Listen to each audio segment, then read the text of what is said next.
With breaking news and political commentary from a public servant, serial entrepreneur, community leader, philanthropist, and American patriot, and a darn nice guy. It's time for the Grassroots Truthcast and your host, Gene Valentino. Hi, friends. Gene Valentino here, and welcome to another edition of the Grassroots Truthcast. We have, as I've mentioned before, varying types of guests on every week and from all walks of life. Sometimes we jump into something very particular and specific with social and local purpose. Sometimes we attack a nationwide issue. Sometimes we move more politically towards events or people that are in the know and in the news. I'm honored to have a very well-known guest with us today. His name's Roger Stone, and Roger has a very big, long history and background. He's an American political consultant who has worked on the campaigns of key Republican politicians such as Ronald Reagan, Richard Nixon, Jack Kemp, and Donald Trump. He's also the subject of a Netflix documentary film, Get Me Roger Stone. And Roger, good to see you, sir. Thank you for being with us today. Gene, I'm delighted to be with you, and I'm always interested in talking about politics or current affairs and the state of the national media. In this age of mass communications, it's very important to understand how opinions are formed and how the media works, and how I believe in many ways it disserves the American public. So I'm happy to be here to talk about anything you would like. Really, nothing is off the table. You know, I'm a partisan Republican. I admit that. I have a long sentimental attachment to the party of Abraham Lincoln, to the party of Dwight Eisenhower, to the party of Barry Goldwater, Ronald Reagan, Richard Nixon, and of course, Donald Trump. I was, for 2 years, a staff assistant to Senator Bob Dole, one of the greatest men, in my opinion, of the century. But I'm also, I think I've been around long enough to criticize my own party when I think it's wrong or when I think it has gotten off course, which has happened often in the 45 years that I've been in American politics. So I criticize Democrats, I criticize Republicans, I criticize those in power, I criticize those who are not in power. I'm an equal opportunity truth teller, which is why being on Truthcast was so attractive to me as an idea. Well, thank you for joining us. You know, I'll rapid fire you a whole bunch of questions. We'll run a half hour if we want. We'll take a break and run the full hour. But, you know, I'd like to dig into stuff going back as far as 60 years and then make the comparison to the Biden administration, ergo the Bush administration and Trump administration of more recently, the Obama administration, and going all the way back. But today, I see so many parallels between your book. Oh, by the way, folks, his book, The Man Who Killed Kennedy. You can put a pitch in and when you're ready, Roger, but this is the case against LBJ, written by Roger Stone. You can get it online. And in this paperback version, there's 3 extra chapters that'll light you up. I'd like Roger to talk about those in particular. But my point was, today there's so many parallels between your book, Roger, and current government. You're talking about LBJ and Kennedy and the behaviors not only of these elected officials, but the bureaucracy around them. And that's what I wanted to delve into. You know, 2020 wasn't the first questionable election in American history. You outlined President Johnson's egregious use of elected office for personal gain. And it sounds like, if I may, today Joe Biden might be worth comparing. What have the career politicians done?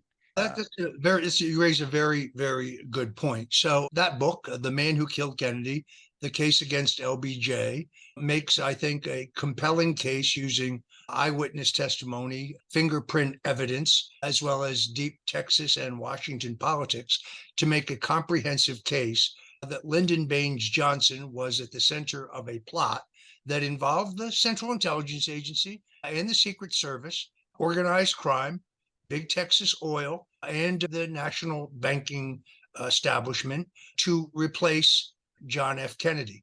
Cui bono, as they say in Latin, who benefits.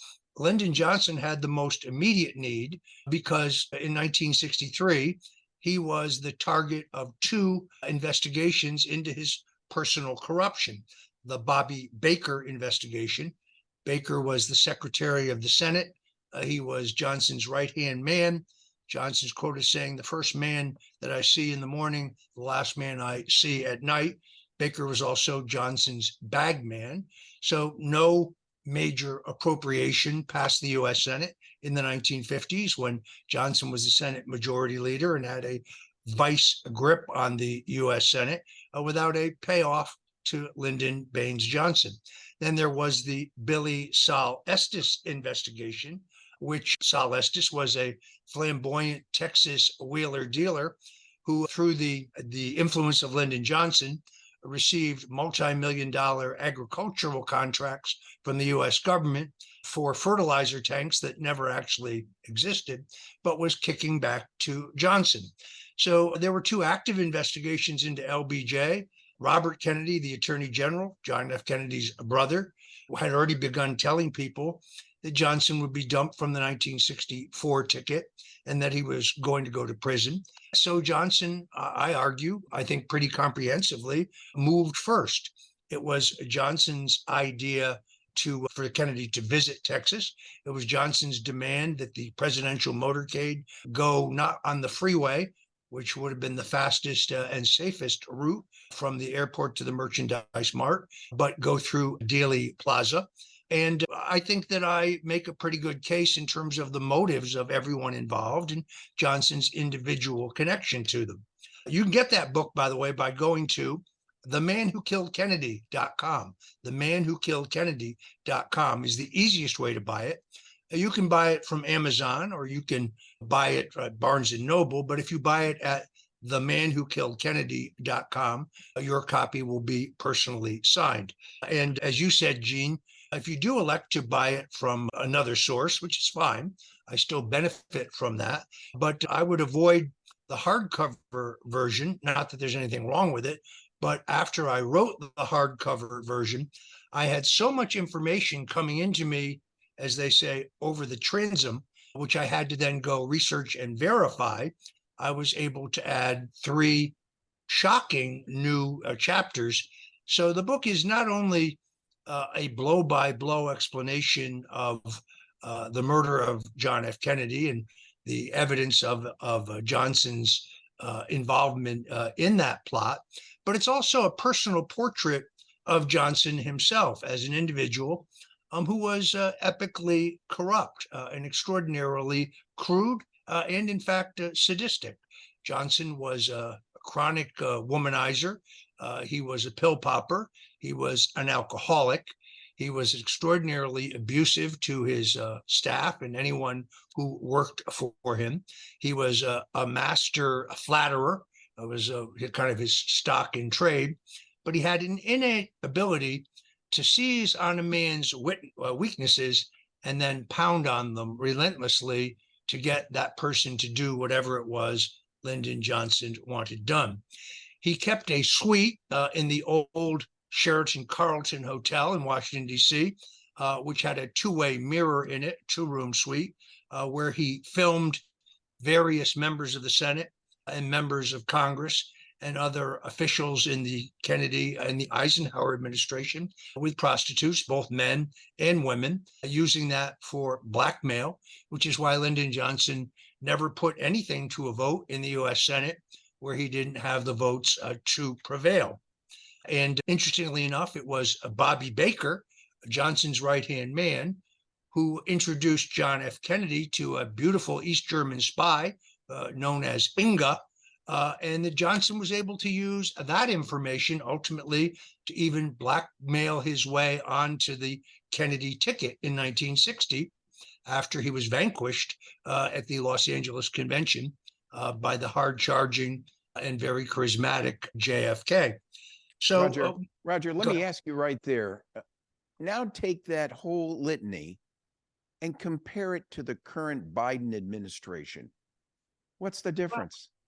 There are many similarities. I think we are now seeing that based on the basis of the of the investigation by House Republicans, very real evidence of extortion, bribery, money laundering, racketeering, influence peddling, illegal lobbying, as well as massive $1 million payments directly to members of the Biden family, including apparently Joe Biden himself, from China, from Russia, from Ukraine, from Romania.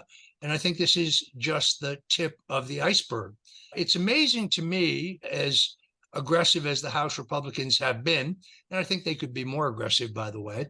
But anyone who wants to see the actual evidence of this corruption can go to a website called MarcoPoloUSA.org. That's MarcoPoloUSA.org.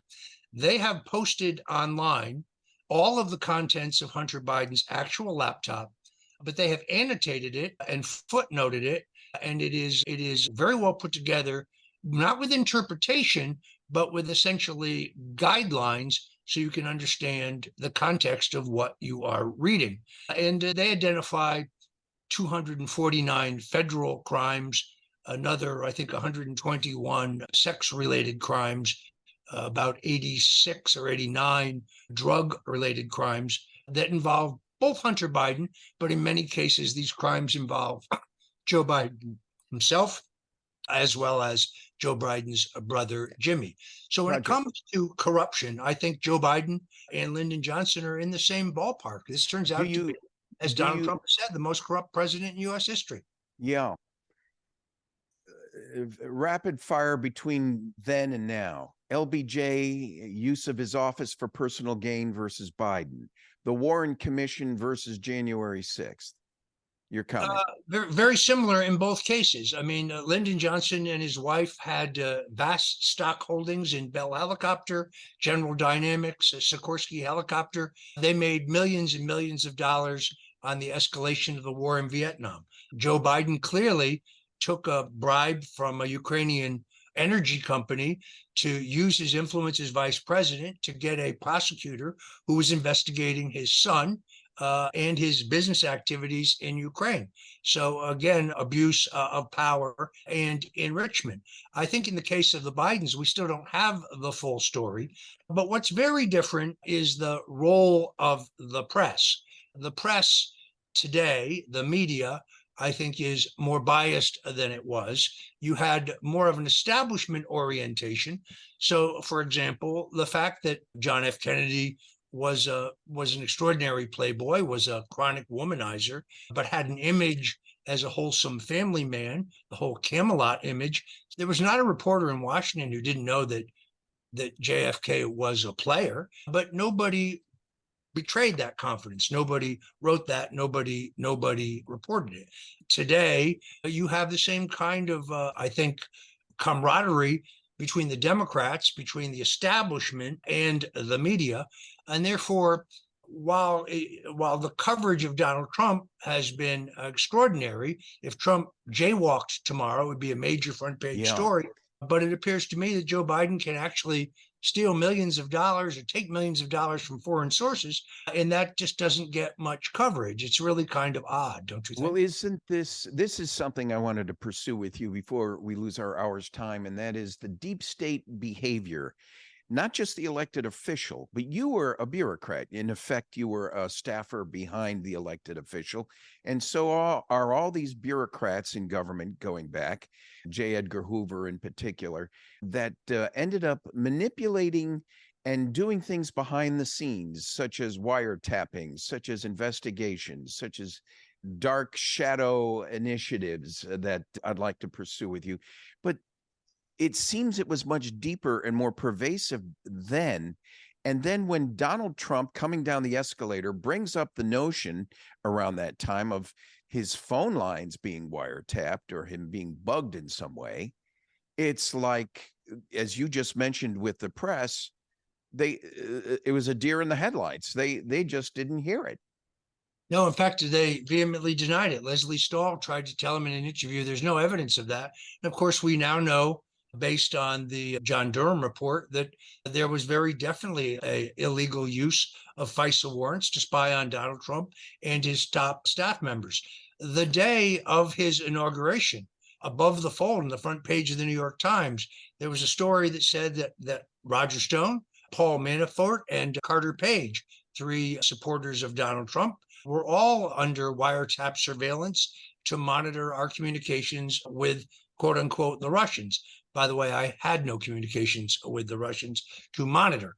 Now, when I would ultimately be charged in a really a fabricated indictment for process crimes, because once prosecutors got warrants to examine all my millions of emails, text messages, phone calls, correspondence, the contents of all my computers and so on, they found no evidence of Russian collusion. They also found no evidence of WikiLeaks collaboration, which I was widely accused of in the press, because I had used my Twitter feed to set up a Google alert, Google News alert for Julian Assange and WikiLeaks, and I simply reported what he was saying publicly. The prosecutors acted like I was exposing some major dark secret, which of course was not the case. So it was just re-reporting the information that was already out there. It's not like you had an inside connection with Julian Assange and releasing something that was proprietary and ergo not available elsewhere. That is true. In fact, it's actually surprising how little I knew.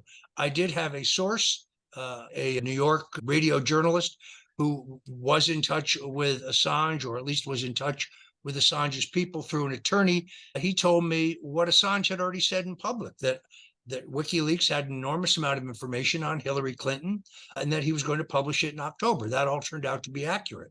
He denied telling me that. I produced proof that he did tell me that. It is, you have to admit, surprisingly vague. I had no specifics of what that information was specifically, but I was told that it would be political dynamite, and of course it was. That is precisely what happened. But to be candid, I was charged strictly for the purpose of pressuring me to bear false witness against Donald Trump. In other words, when they found no evidence of Russian collusion in their entire investigation, including their investigation of me, they sought to fabricate it. So like they tried to do with Paul Manafort and Mike Flynn. Precisely. So I do think there is a straight line in history here. In other words, Dwight Eisenhower, who, by the way, I think is very, very underrated as a president. He was a much greater president than people recognize. Perhaps it was his low-key personal style. Perhaps it was just kind of the role of the media in the 1950s. But we had unprecedented peace and prosperity under Dwight Eisenhower. He got us out of the Korean War. He is the last president to run a balanced budget for all 8 years of his presidency. He resisted, and he was a military man, but he resisted calls for huge defense buildups, which he thought we didn't need. As a military man, he thought our national defense was more than adequate. He didn't think we needed the capacity to kill everybody around the world 8 times. He thought having the capacity to kill everybody in the world 1 time was probably sufficient.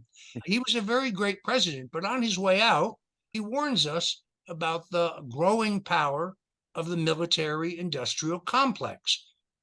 That's today's deep state. It's just another description of it, which he described as the combination of corporate power allied with unelected bureaucrats in the federal government and in the think tanks and the defense contractors who wield enormous influence, particularly when turbocharged in an alliance with mass media. Roger, would you correlate what you just described to CIA's Operation 40 operation and the shadowy things that were going on back then, and how that might relate to the CIA today and their involvement to protect Biden and the FBI and the CIA to protect Biden? Operation 40 had many facets. It began as a plan to attempt to assassinate Fidel Castro. It included an alliance between the CIA and organized crime, because when Castro came to power in Cuba, the first thing he did was expel all of the CIA assets. But because the mob had casinos there that they still owned and ran under the sufferance of Fidel Castro, we still had sources on the island, albeit mob sources. It's important to note that the Operation 40 task force was chaired by Vice President Richard Nixon. Operation 40 ultimately morphs into the doomed Bay of Pigs plan, in which there's an attempt at the end of the Eisenhower administration. It was planned, but it is ultimately green lighted by President John F. Kennedy for an actual invasion of Cuba on the beaches of the Bay of Pigs. This is doomed from the beginning. First of all, we've had a security leak. Castro is well aware that this is going to happen. He knows exactly when and where it's going to happen. He is prepared for it. Secondarily, the Central Intelligence Agency sells Kennedy a plan that includes air cover for the Cuban refugees who are storming the beaches at the Bay of Pigs, that was supposed to be supplied by 29 Panamanian flagged bombers flown out of Panama, but captained by Cuban pilots. John Kennedy only approved the doomed Bay of Pigs plan on the condition that the United States have some reasonable, plausible deniability. In other words, it was not supposed to look like a US-led invasion of Cuba. It was supposed to look like an indigenous uprising of Cubans, both inside and outside Cuba. What of course, many people, many conservatives for that matter, don't know is the CIA, for reasons no one understands, canceled the Panamanian fighter jets the day before the invasion, leaving the men storming on the beaches to be cut to ribbons by Castro's sharpshooters. And then, of course, they went to President Kennedy and said, the only way you can save the day here and save face and save the invasion is by sending in the US Air Force. Kennedy, who realized that that would blow the cover of deniability, refused. He also thought it would be an unnecessary provocation of the Russians, and he was quite interested in avoiding World War III. This is one of the reasons, this is one, but not the entire reason, why he would ultimately be murdered. But yes, I think that you have the same kind of epic corruption in our intelligence agencies today. We have a story that is out today that I think is credible, that a whistleblower has come forward to say that he and others were offered financial incentives to lie about the origins of the COVID-19 vaccination in a Wuhan Chinese lab, where it was weaponized with grants from the United States, with US taxpayer dollars. This is the same Central Intelligence Agency, the same FBI, that insisted for 2 years that they had evidence of Russian collusion with Donald Trump's campaign. Yeah. A battle cry that was picked up by all facets of the mainstream media, the New York Times, the Washington Post, the Wall Street Journal, ABC, NBC, CBS, CNN, MSNBC, public, NPR, you name it. I was a victim of this. There was no Russian collusion. We now know this, but let's be very clear. There was no probable cause. There was no evidence whatsoever that Trump was doing anything with the Russians or that his campaign was. Yet that rationale was used to justify the appointment of the all-powerful Robert Mueller as a special counsel. $40 million. It was used to approve FISA warrants where the FISA court was defrauded about the evidence. It was used in combination with the Steele dossier, which those agencies knew was a fraud from the very beginning, to rationalize the entire impeachment of Donald Trump. So this is a perfect example. There was never any evidence of Russian collusion, yet the investigation by special counsel John Durham was conducted so slowly. He took so much time that by the time he asserted all of it that I have just said publicly, the statute of limitations had run out, and therefore the coup plotters, which included Barack Obama, Joe Biden, Attorney General Loretta Lynch, FBI Director James Comey, CIA Director John Brennan, Deputy FBI Director Andrew McCabe, and many others including Hillary Clinton and her top aide, John Podesta, all escape any legal liability because the statute of limitations has run out. So the establishment takes care of its own.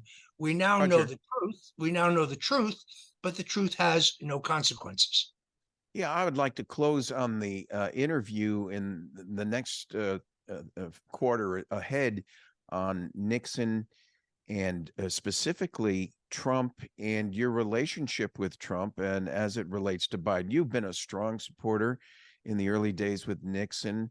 You are aware of the Nixon, Johnson, Kennedy administrations and the goings on there. So when you see the wrongdoings in the Biden administration, you must chuckle a little and say, well, here's round 27. It's not the first rodeo here.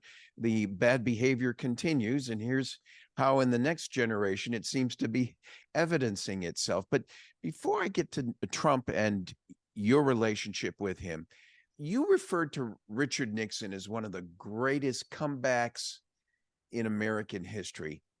Would it not be true that Trump might be the greatest comeback? I don't disagree with your point, by the way. I think Nixon is, as you stated, one of the greatest comebacks against all odds. But look at the odds now against Trump in comparison. Well, let's compare them for a moment. Richard Nixon has a meteoric rise.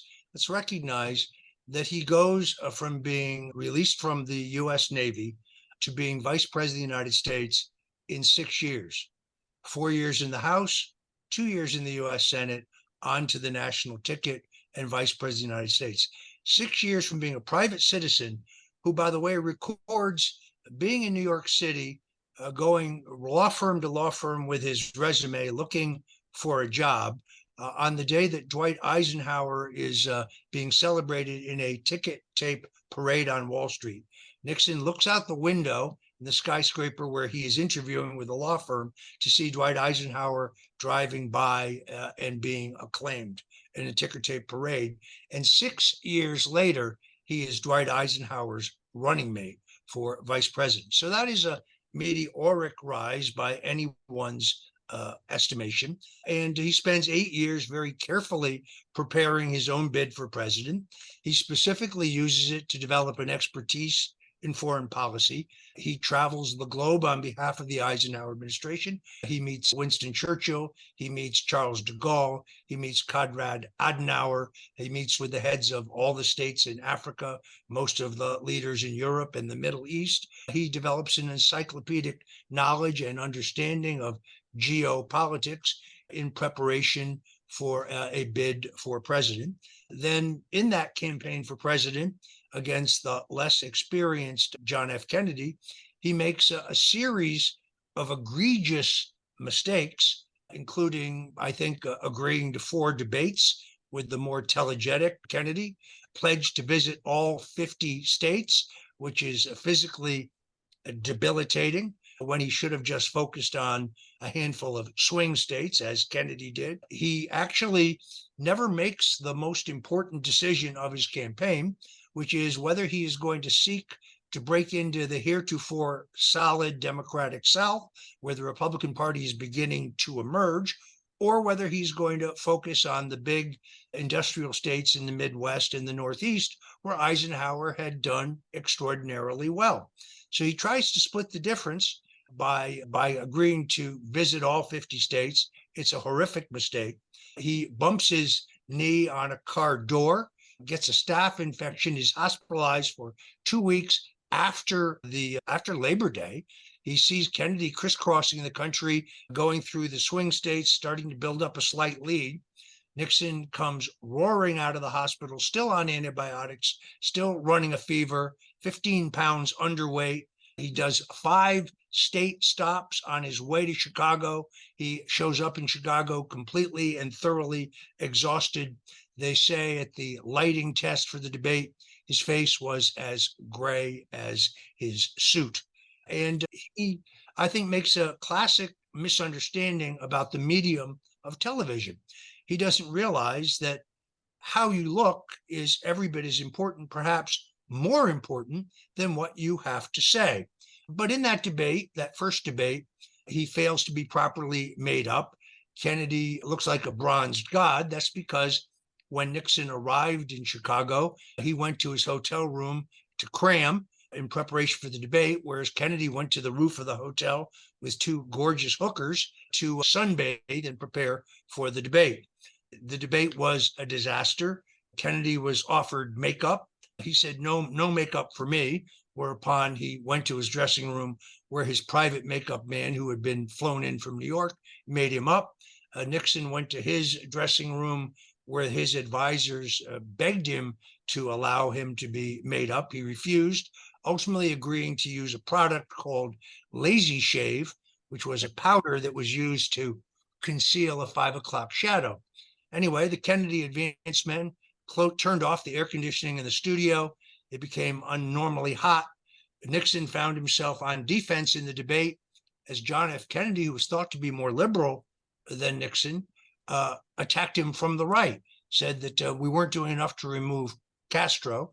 Nixon was furious because he knew Kennedy had been briefed by the CIA about the Bay of Pigs plan, which had not yet been enacted, insisted there was a missile gap between the United States and Russia. There was no missile gap, but that Eisenhower had allowed the Soviets to pull ahead in terms of nuclear weapons. That actually was false. And also they tangled over Quemoy and Matsu, long forgotten by history, but two islands that Red China and nationalist China were fighting over at the time.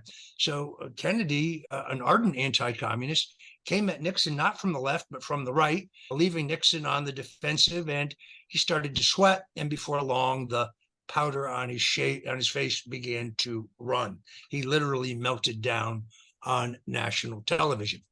And what you just described is in the second book by Roger Stone, Nixon's Secrets: The Rise and Fall and the Untold Truth About the President, Watergate, and the Pardon, written by Roger Stone in collaboration with a Mr. Michael Pietro.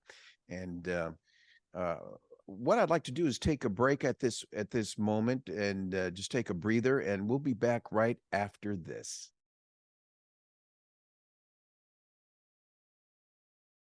Hi, everybody. Gene Valentino, founder of Gene Valentino's Grassroots Truthcast. This segment is the opening segment of 11 segments to follow. The 11 segments will be each of the amendments to the Second Bill of Rights to the Constitution of the United States, which I've written as suggestions to improve the governing democracy, the democratic republic in which we live and work today.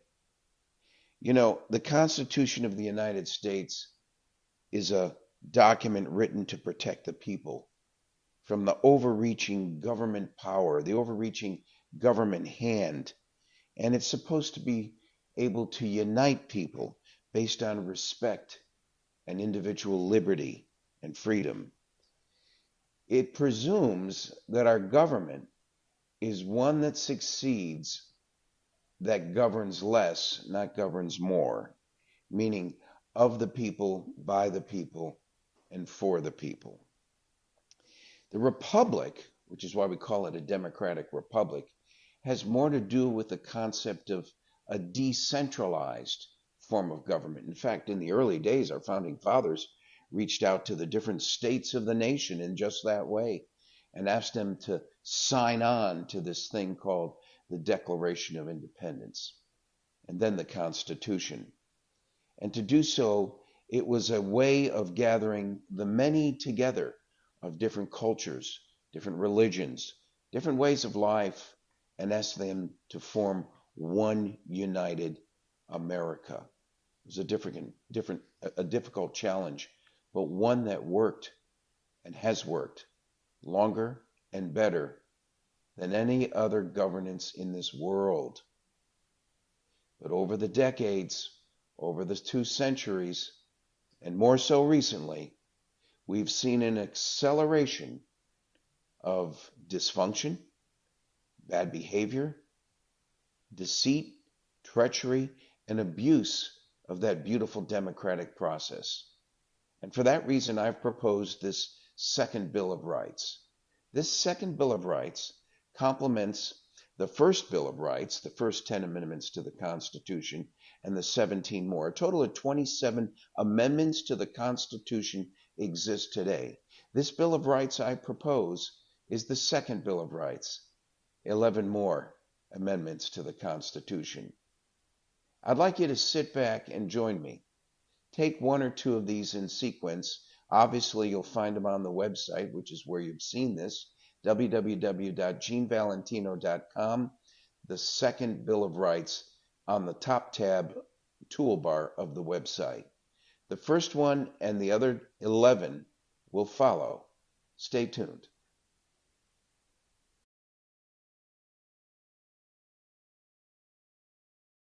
Hi, friends. Welcome back to Gene Valentino's Grassroots Truthcast. Roger Stone, our guest today, and this is the second half of our show.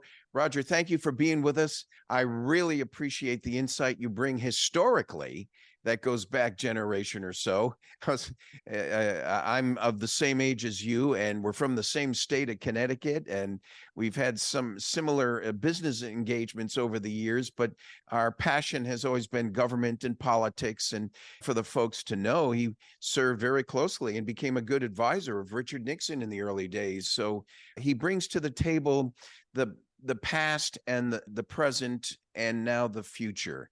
Roger, tell me, how do you think your experiences in the past and everything related to Nixon and the other presidential leaders in this nation equate to the comeback of Donald Trump? Well, Gene, it's a very interesting question. Donald Trump has asked me, as he looks back at his predecessors, why Nixon quit? Why didn't he fight it out?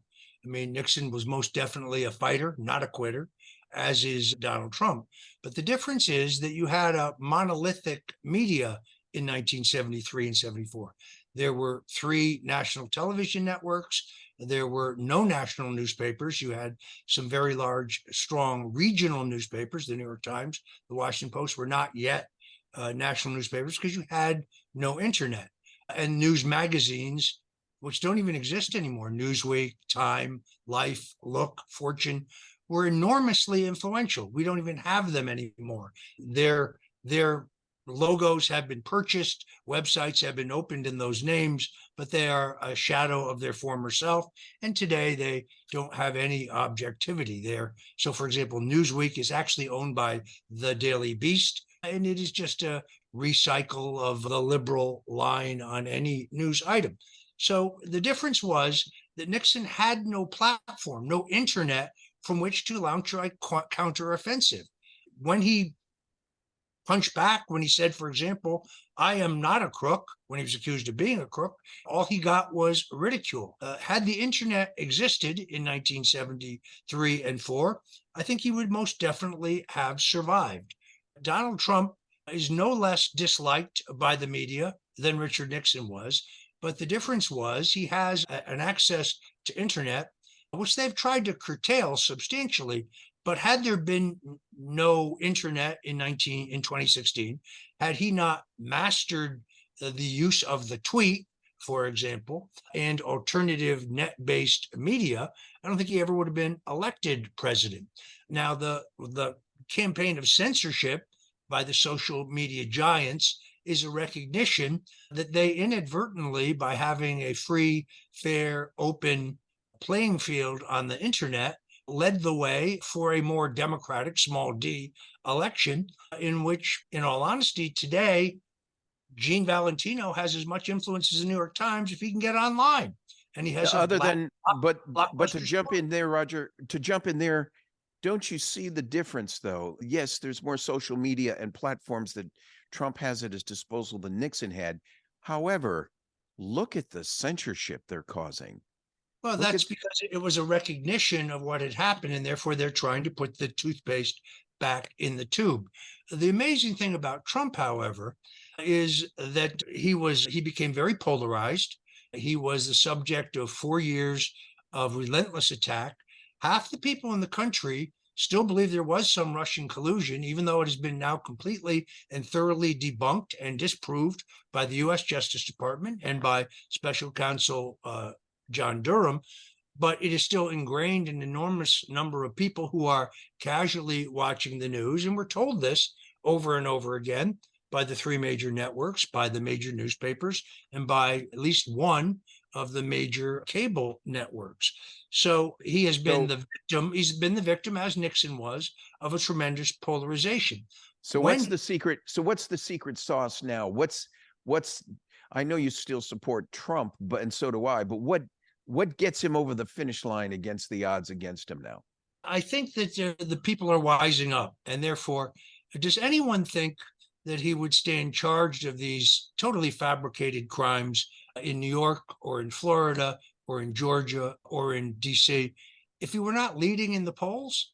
The permanent establishment, the two-party duopoly that runs the country, for which Donald Trump, who's completely independent and uncontrollable, and who gauges everything by the simple question of, does that policy put America first? Does that decision put America first?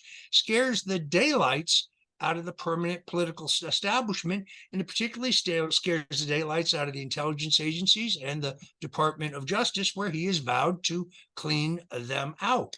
So, in all honesty, I was honored to be there when he said he was running again. But I also had a certain, despite my great sentimental attachment to him and my gratitude to him, because he recognized that I was to be unfairly incarcerated when in fact I'd actually done nothing wrong. He commuted my sentence 2 days before I was to be sent off to a dank Georgia prison where I was supposed to die of COVID. And he ultimately gave me a full and unconditional presidential pardon because he realized that I was lynched in a Soviet-style show trial and I'd actually done nothing wrong. Even today, I will go outside in public. People think, oh, well, you were a Russian spy. No, there was never any evidence of that produced. So, but it is totally counterintuitive. Is the These, media still coming at you about Russian collusion associations? no, I think we're past that now. They would like to depict me solely on the basis of guilt by association with being the mastermind of January 6th, with which I have nothing whatsoever to do. Do I know individual members of the Proud Boys and the Oath Keepers? Yes, I do. Do I know Donald Trump? Yes, I do. That proves exactly nothing. I didn't go to the Capitol. I wasn't even on the ellipse. I know nothing about it. And there is no evidence to the contrary. No email, no witness, no text message, no email, no chat group. It's the Russian collusion thing recycled, but it has no legs because there's no proof of it. It's all mindless guilt by association. And what's your feeling? What's your feeling about the Proud Boys leader Enrique Tarrio and all this crazy sentencing? I don't think I know Enrique Tarrio. I don't think he could organize a tailgate party on a weekend. I don't think that he was a mastermind of an organized insurrection of the Capitol. But I don't think any supporter of Donald Trump can get a fair trial in the District of Columbia, and a 22-year sentence seems excessive to me. I followed the trial. I thought his lawyers did an excellent job of trying to mount a defense, but as I learned in my own trial, the facts, the truth, the law, the Constitution, these things really don't With matter. all those experiences, though, Roger, you still seem so impassioned and patriotic toward protecting this America as we all know it. Well, those that have really learned what the beauty is of America. You stand there before me and the rest of the folks watching, and you're talking about issues that don't seem to have. We talk about the problem, but this pattern we've talked about this last hour, what's the cure? I've brought forward on my website about 11 new amendments to the Constitution. I call it the Second Bill of Rights. I talk in terms of term limits, a balanced budget, a defined border, and a underwriting criteria to be used to qualify yourself as a citizen of this nation, going through a more defined process. But Gene, who is the leader that is going to champion everything that you just said?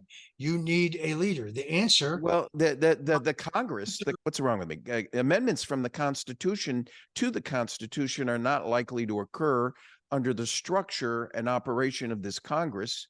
You're not if you're going to Certainly get not, 60. certainly not going to succeed unless they have a cheerleader. The That's correct. American people can do anything. If the American people in overwhelming numbers demanded those reforms, so that members of Congress believe that if I don't support those reforms, I'm not going to get reelected, then those reforms would happen. Politicians, whether Republicans or Democrats, by and large, have one thing in mind: longevity, getting reelected. We need first of all a leader, and I think that leader is Donald Trump. So to get to your larger question, the reason that he has a resurgence that is unlike anything I have ever seen, because I read these poll numbers with the eye of an expert every day, and he is gaining ground in a way that is counterintuitive. Normally, you would think that when a candidate for federal office is charged with multiple crimes in multiple jurisdictions, that their campaign would collapse, that their support would collapse, that their money would dry up.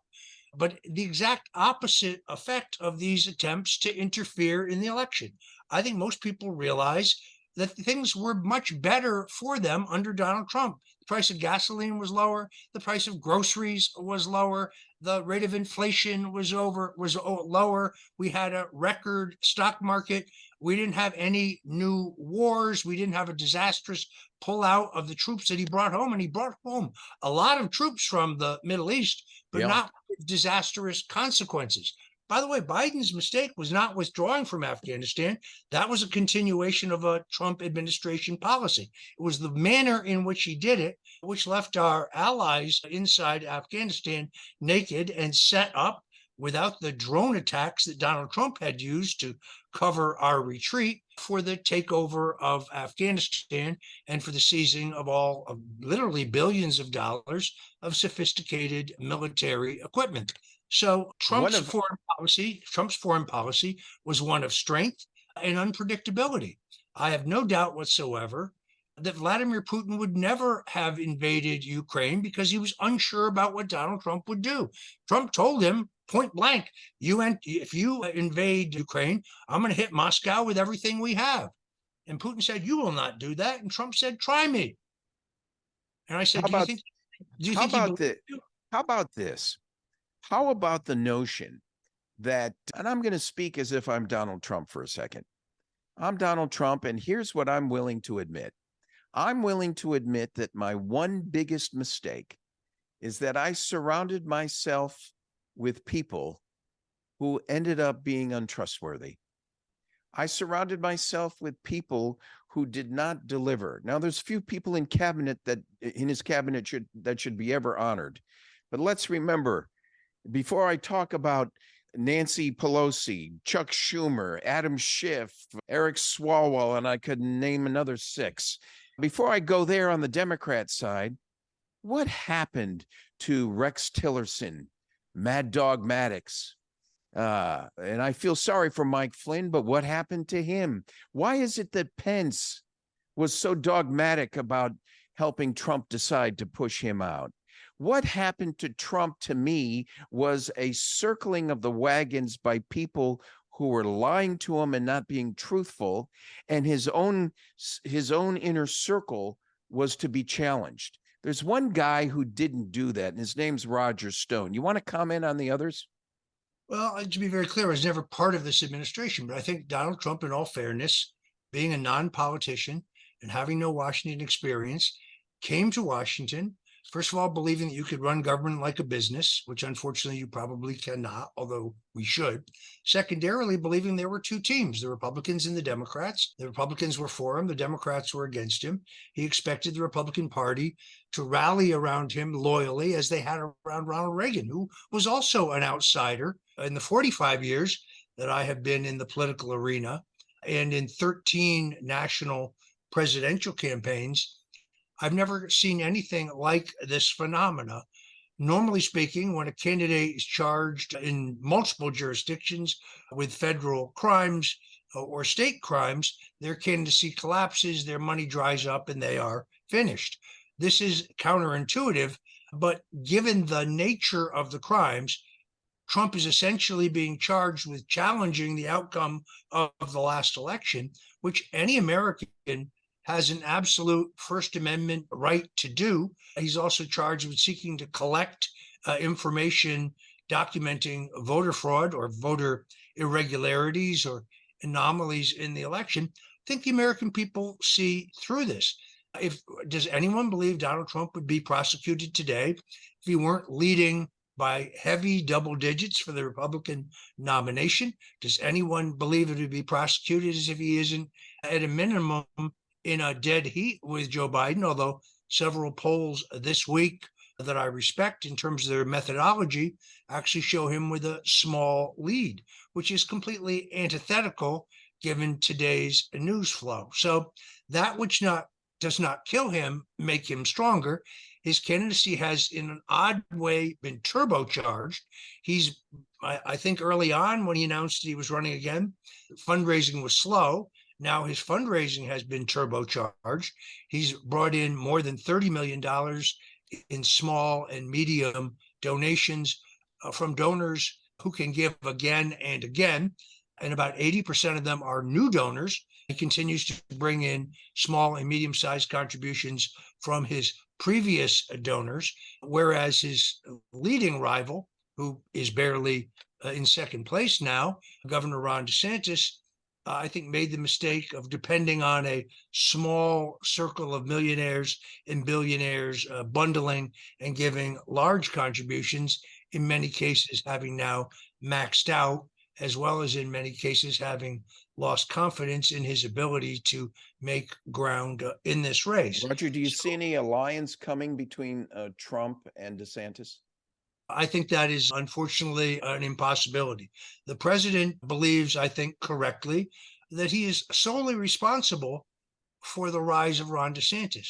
As a Floridian, Gene, you will remember that every single Republican county chairman was supporting Ron DeSantis's opponent, Agriculture Commissioner Adam Putnam, a former congressman.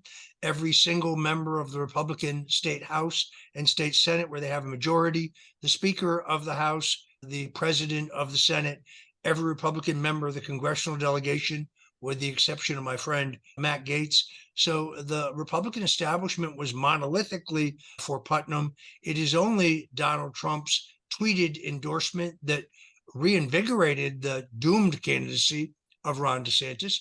And then the president had to change his schedule to come to Florida 3 times in the last 2 weeks of the 2018 campaign to literally drag Ron DeSantis over the finish line, because DeSantis is not a charismatic candidate. And as a congressman, he didn't have a very good grip on state issues. Yeah, yet in Florida, he's thought of so much and so well by many for the successes he's had in the state of Florida. Many wish he'd just come back home and take care of a bunch of things locally, where he seems to have shined. I voted for him 3 times in the primary, in the general election, and for his reelection. But we have an insurance crisis in the state. We have a malaria epidemic in the state caused by the release of genetically altered mosquitoes. Crime is starting to tick up in the state. The state has a number of problems that I think the governor needs to be back here dealing with. I just think his rationale for a candidacy was based solely on this idea that when Trump was charged in these various jurisdictions, his candidacy would implode and Ron DeSantis would be the beneficiary of that. But I asked you, Gene, if you had and this, you'll understand this generational frame of reference. If you had a choice of going to see the Beatles or seeing a Beatles tribute band, which one would you do? Well, the Beatles. Exactly. So in Donald Trump, you have the founder of the America First movement. In Governor DeSantis, you have someone who I think speaks the rhetoric, but on so many issues, such as tariffs on the Chinese or the unlimited financing of the war in Ukraine, Ron DeSantis tends to be more of an establishment neocon Republican. That doesn't show when you're governor, but I do think if you look at his time in Congress, that's an accurate description. And he seems to have flip-flopped on those 2 issues specifically under pressure from some of his extraordinarily wealthy but establishment-oriented donors. So he told us, for example, with great fanfare, that he would pass and sign a law prohibiting the Red Chinese or any entity connected to them, because any Chinese business is chartered by the government, controlled by the Chinese Communist Party, from owning land in Florida. But if you read the bill he actually signed, it only prohibits the Chinese from buying land if it is contiguous to a military facility or Correct. to a government building. So Yeah. it is not as sweeping as I think it should be. It's just another example. The governor took $9.5 million from Florida Power and Light and its subsidiaries.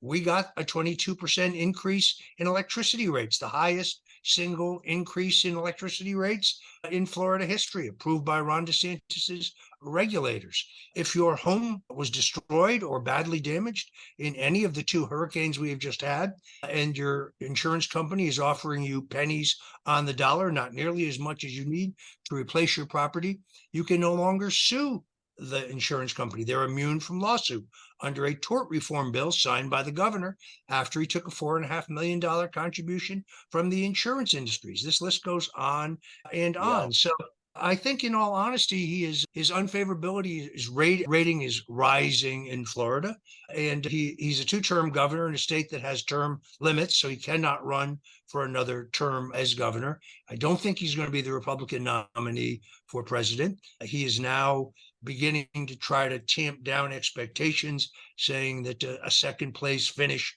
would be adequate in Iowa. That is really not the case. Trump is going to be the nominee. He is an energized Trump. I spent 4 days traveling with him a couple weeks ago. I must tell you, for a man under this kind of fire, under this kind of stress, I've never seen him in a better mood. He is resolute. He is determined. He's buoyant. He's relaxed. He's a little angry, but I think he has a right to be angry He because certainly does. Yes. he is the target of election interference. All of these cases, none of which I think are legally valid, are designed to impede his campaign, to drain his campaign coffers from money, to interrupt his campaign schedule by requiring him to go through these trials, and this is not working, to blacken his name. We see his share of the vote rising in the swing states. We see his share of the vote rising among African Americans. We see his share of the vote rising among independents. I honestly think it is not outside the realm of possibility that President Biden or whoever is in office, I really question whether Biden in the end will be the Democratic nominee, although I don't expect him to vacate the presidency until the end of his term in January, because I think he wants to preserve the presidential power to pardon himself and his brother and his son and other members of the Biden crime family. But I don't put it beyond the administration to enact the War Powers Act in order to avoid the next presidential election entirely, in order to postpone it indefinitely. No, I don't think that's outside the realm of possibility. You think the War Powers Act would be potentially activated by him to stave off the threat of Donald Trump? I think it's entirely possible. By the way, go ask Alexa, and that's what Alexa will tell you. Well, So easy, you just turned her on here. So, hey, I know we only have a few minutes left, but what do you, if I could have it perfectly my way, since you're traveling with the president, I would hope you would convey to him that he do a complete enema on this government, not only his inner circle and cabinet folks, which he was supposed to trust most of all, but 5 layers down under their divisions and departments of government, that those are the bureaucrat people, term limits or no term limits.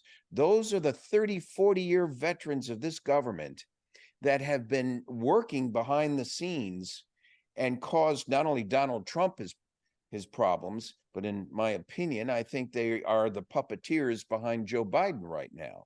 And it's my belief that if Trump is to succeed the next generation, he needs to do an enema on the staffing. He needs to create term limits, and he needs to, some people, there has to be consequences for some of the things that have been done, Roger, not only to you, not only to the president. I was making reference in our earlier portion of the program to the early day in the night, going back as far as the Kennedy administration and all of the antics in the Johnson administration, which you so eloquently highlight in your book. My concern is, what is Donald Trump going to do to remedy the dysfunction of the operation. He is best suited as a businessman to run government because the operation needs fixing. There's no management and oversight of people who are perpetrating frauds against this nation, not to mention individuals like yourself. Gene, I really strongly urge watch carefully what he's been saying in every speech. He has this very strong Agenda 47 videos that he's been putting out. You can see them on True Social. I think he's committed to exactly that. He is talking about a complete house cleaning of federal government and a return to policies that put America first. I think he's going to be much, much more careful in the choosing of a cabinet. He's going to be much more careful in his choosing of a White House staff. I think he's now an educated, more awake Donald Trump, and therefore he's a much greater danger to the two-party duopoly that essentially tried to destroy his presidency and now is attempting to destroy his comeback bid through election interference, in this case, sadly, using the judicial system to do so. Again, they seem to be making him stronger. It seems to be having the exact opposite effect. I honestly believe he's going to be reelected president. There still is, of course, the issue of whether we can have a free, fair, honest, transparent election, but I'm convinced we can have. The Republicans and Donald Trump were completely unprepared for the 2020 election. This time, both technologically and legally, they will be much, much better prepared. And I don't think you're going to see and if there is the widespread anomalies and irregularities, they're going to be challenged on a legal basis in a more orderly way. Now, today, the government's trying to persuade you that even saying that is a crime. It's not a crime. Every American has an absolute constitutional right to express concerns about the validity and the accuracy and the fairness of our elections. It's not seditious. It's not treasonous. It's not criminal. You have a right to say that, even though it appears that is what they seek to prosecute Donald Trump for. Let me wrap up by saying, in order for that to be true, they have to prove both in Georgia and in Washington, D.C., that Trump knew in his heart and in his mind that he had lost. It doesn't matter how many experts told him that. It doesn't matter how many government bureaucrats told him that. What matters is what he believed. I don't believe he believed then that he had lost a fair election. I don't think he believes it today. So in the end, I think he will actually prevail across the board. I'm hopeful that some of these charges are so, I think, egregious and transparent, that I hope that they are ultimately thrown out and we can have an honest election. Because if we do, given the disastrous effects of the Biden administration policies on the American people and on the middle class, and given the epic corruption of the Bidens, I think Donald Trump will win. I also hope and pray that permanent remedies are in place, and I only see one guy doing it, Donald Trump, and that was my point earlier. I hope that not only does he vindicate himself by getting back into office, I hope that he establishes policies and procedures, if not constitutional amendments, that mandate a fix to the dysfunction. And I would also go as far as to suggest criminal prosecutions to individuals. Take it down to the individual level, just like term limits, and make sure that people behaving badly, hello, Adam Schiff, hello, Eric Swalwell, and I could name 6 more, that they are held accountable the way you had to be for a fallacious accusation that had no basis in fact. Any parting words or parting thoughts you'd like to give to the public? Look, I'm not a lawyer, and I'm not really at this juncture about revenge. What I am about is making America great again. And the fact that I think our country's in desperate trouble. We are teetering on the edge of a world war in Ukraine, where our inherent national interests are not clear. We're in violation of the Minsk Accords, which we signed. By pushing the Ukrainians into NATO, we're violating a treaty that we signed with the Russians. The silos have already been built. We seek to drop Western-based, Western-funded missiles aimed at Russia into those silos. That's a violation of a treaty that we signed. What happened when the Russians put missiles in Cuba just 90 miles off of our shore? President Kennedy acted very aggressively because that was an act of aggression. I think that is exactly the historical case here. I think Robert Kennedy, as of all the presidential candidates, is making this case more articulately than anyone. Vivek Ramaswamy, who says some interesting things, failed to make that case in the debate. But I think we are, I think, vaulting dangerously towards World War III. We don't even Yes, have any agreed. ongoing peace talks. That's beyond belief. We should Yeah. at least have multi-party peace talks right now to stop the killing and pull the world back from potential nuclear conflagration. So look, I am praying for the nation. I'm praying for Donald Trump. I know this: when Donald Trump prays, and he is a man who prays, he doesn't pray for himself. He prays for America. Gene, Amen. thank you so much for having me. Folks can see my show every day at 5 o'clock Eastern by going to stonezone.live. Stonezone.live. That'll give you a menu of various places where you can see my daily show. That's 5 days a week. On Sundays, I do a radio show at WABC in New York, 77 WABC, one of the most powerful radio stations in America. We're making AM radio great again. That's from 3 to 5, and you can listen by going to wabcradio.com because we're live streaming worldwide.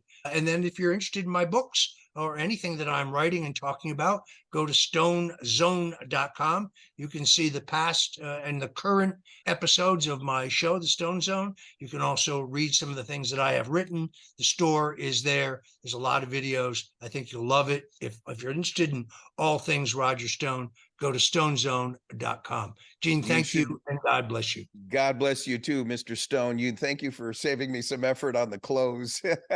Glad you put it all together. Folks, we broadcast this interview will sit on grassrootstruthcast.com, and it's there for your pleasure. Please share it with others and give us some comments. Let us know how you feel. Roger, thank you again for your time. I look forward to doing it again in the future. And I hope your influence still remains as good as it has been with Donald Trump, as it has been over the presidents preceding. Thank you so much. Thank you, and God bless you. Bye-bye. Thanks for joining us for Gene Valentino's Grassroots Truthcast. Be sure to like and subscribe, and God bless America.